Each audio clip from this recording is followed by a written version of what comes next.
त्यावेळी बौद्ध भिक्खूंनी त्यांना उपदेश केला, संपत्ती ही अस्थिर असते, ती स्थिर कधीच राहत नाही.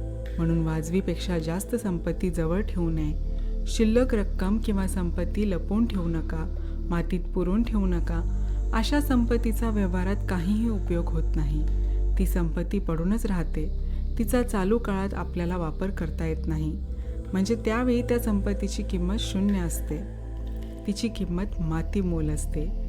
म्हणून तुम्ही असं करा, तुमच्याकडे जेवढी संपत्ती आहे त्याचा निम्मा भाग मठात आणून ठेवा व निम्मा भाग आपल्या घराच्या दारात विस्कटून टाका, फेकून द्या.